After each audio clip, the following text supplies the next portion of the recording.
बाप समजायला ना थोडा वेळच लागतो. बापाला समजून घेणं अवघड आहे ना. जो बाप आपल्याला तरुणपणे सांगतो बाया हे करू नको ते करू नको शिस्तीत राहा अभ्यासावर फोकस कर, तेव्हा आपल्याला बाप दुश्मन वाटतो.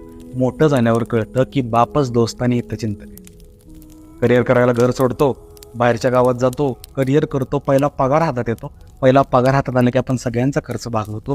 खर्च भागवतो कळतं मला काहीच राहिलं नाही. मग प्रश्न पडतो की माझ्या वडिलांनी एवढीशा पगारात सगळं मॅनेज कसं केलं, सगळे खर्च कसे भागवले. घर सोडलं, लांब गेलो, बाप. दिवाळी आली, उत्साहात सगळ्यांना कपडे घेतले, सगळ्यांना काही ना काही तर घेतलं.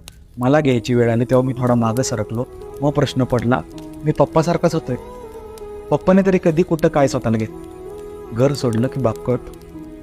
लहानपणी वाटायचं की पप्पा शांत शांत का असतो, पप्पा हसत का नाही, दुकानातून आला जॉबवरून आला की पप्पा शांत का बसतो. मोठं झाल्यावर त्या प्रश्नांची उत्तरं मिळतात. ज्या सफरिंगमधून, ज्या पेनमधून, ज्या सगळ्या गोष्टीतून तुम्ही आता जाताय त्या गोष्टीतून 10